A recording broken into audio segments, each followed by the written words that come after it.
Amit Niv Sarkar, Vice President Global Trade and Development at NASSCOM, is joining us from Delhi to take some questions about the draft immigration bill in the US. Amit, thanks very much for your time.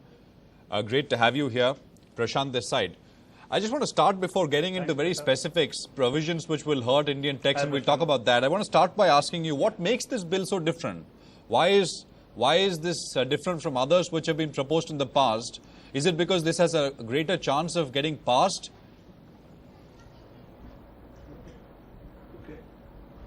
Well, if you take a step back and look at the results of the 2012 elections, the Republicans lost far, worse. Their performance was far worse than anticipated. And analyzing the demographics, I think the realization is that the fastest growing voting population in the United States is the Hispanic population, and they really need to reach out to them if they need to make sure that the 2016 elections are competitive.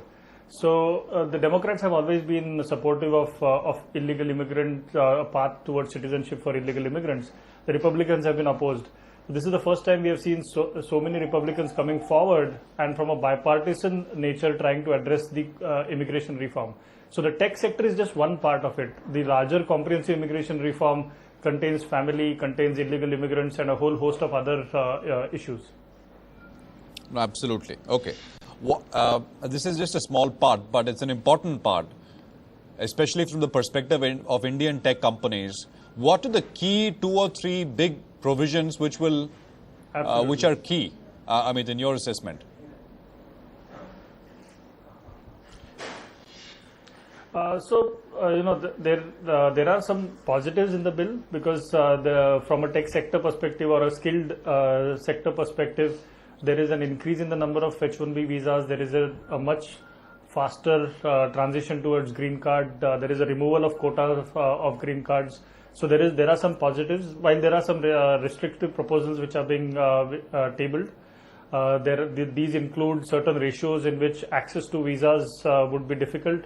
Beyond which, on an American payroll, there would be higher fees, there would be higher wages, there would be higher audits, and third-party placements for a certain set of companies may not be permitted. So, I mean, essentially, we're talking about 3 specific things, right? A certain number of workforce out of the US by fiscal 17. One-time fee depending on how many employees at the time of visa, and restrictions on outlay. I would, Prashant, I would put it into 3 buckets. I think the first bucket is clearly access to visas. The second bucket is the access to visas being made more expensive and more compliant and stringent. And the third is ability for placement of workers on client side. So these are the 3 buckets in which restrictions are envisaged. Okay, and could you just give us an idea what proportion of staff of Indian IT companies is onshore? I mean, essentially, who are on visa, so we can get an idea about what the impact can be.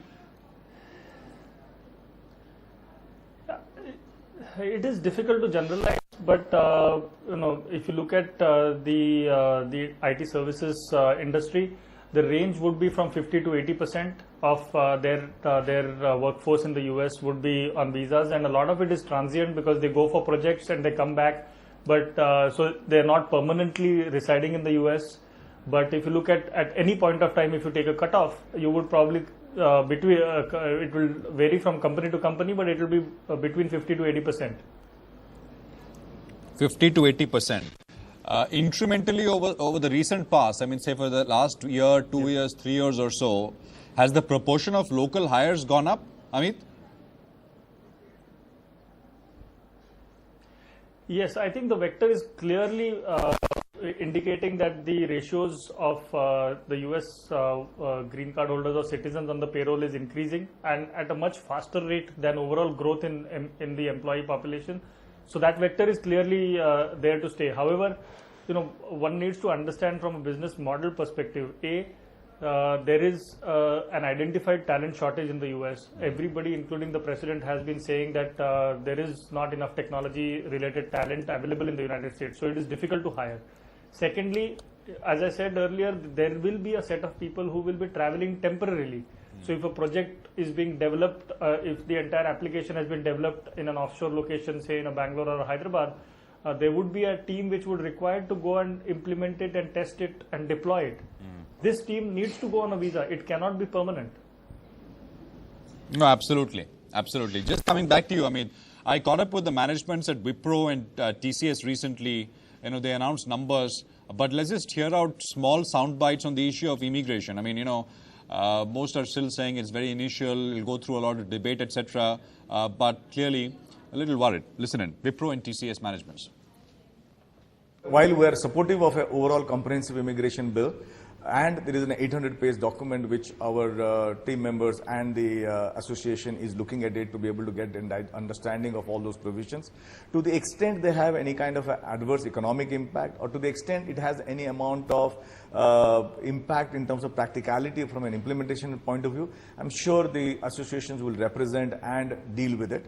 But overall, if you look at it, I think we should be supportive from a cause point of view, and we need to be making sure that all the right representations are made to make sure that all the kind of concerns are dealt with.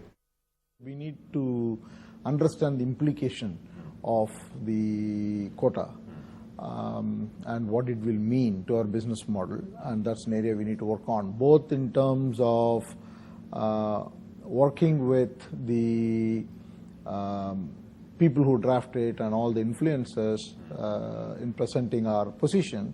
We'll do it not only at the TCS level, at the industry level. NASSCOM is fully engaged and all the other industry leaders are engaged, and we'll work together in order to be able to work on what the issues are and how to solve them.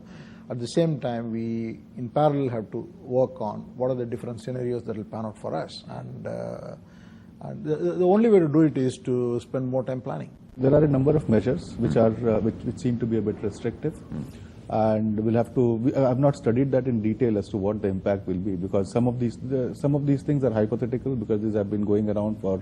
There are different views, starting from the percentages of local workforce that you should have vis-a-vis what will be the restriction, what's going to be the increase in visa fees, etc. There are multiple things that are going on. Yeah. So we'll just have to wait, give it some more time before it settles down. It's a big concern at this point in time. But at the same time, there are different reasons for why the comprehensive immigration reform that has been talked about in US for a long period of time. So there are different reasons why they are doing it. But the actual the clauses and how it impacts us, that is something probably that we need to wait for a few more days to see. But whether it's a concern for the industry, the answer is yes. That's Wipro and TCS management's talking about the issue. I mean, what is your sense? I know this is a tough one, but you said this enjoys bipartisan support in the Senate. It will have to go to the House of Representatives. There maybe, life will get a little more difficult. But what is your sense? Will this undergo significant changes, this draft bill, before it is finally passed? So, I think we are quite far away from this actually becoming law, and I'm happy that you brought it out. There is bipartisan support in the Senate. My qualitative assessment is that it will pass in the Senate. However, before that, there would be multiple amendments offered. There would be multiple opportunities in various committees to try to alter the language, and obviously NASSCOM and our companies as well as partners would be working on trying to do that. In the House, the picture is not so clear. There hasn't yet been a draft of a bill. So I would think that this entire process would probably end up going all the way up to October, September, October at least. And we would know by then whether it is passing or not. It could very well, fail. So we are in for a long run. It is going to be the next 5-6 months that we really have to work hard. The government of India has also really taken this up on a war footing. They clearly see this as a bilateral trade issue, and all the supporters and allies that we have are working on this. Because the portion of this entire bill relating to visas seems very not targeted, but I mean, it affects Indian IT more than anybody else. Would you agree with that, Amit? I mean, so NASSCOM and maybe the government. I would agree take that this- it impacts the Indian IT Go on, sorry. business model for sure, and that's why the NASSCOM, that's why the government of India and NASSCOM have really taken it up, because we clearly see it as targeted and discriminatory towards the Indian IT business model. Okay, another tough one. What do you think, if this goes through, let's consider the worst case, if this goes through as it is, what is the impact on costs for Indian IT going to be? Profitability?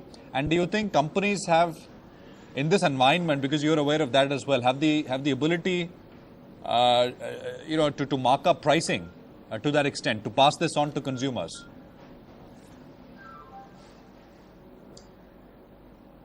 See, difficult to comment because each company would have its own strategy. I would clearly say that if this goes through in its current form, which is quite unlikely, but if it does so, hypothetically, then there would be an alteration in the business model that is required.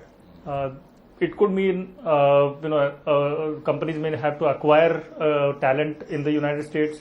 They may have to, go in for an acquisition, or they may have to recruit locally or set up centers in the United States, or they may be able to offshore even a significantly larger component of the work that they do. It could be a blend of all these three. So there would be some change in business model required, but each company would probably be designing its own strategy. And depending on that would be the impact on their costs and operations. But would you think this goes through like this, it would require a complete overhaul of how IT companies do business? No, I wouldn't say it's complete overall. I would say think that the business model needs to be altered.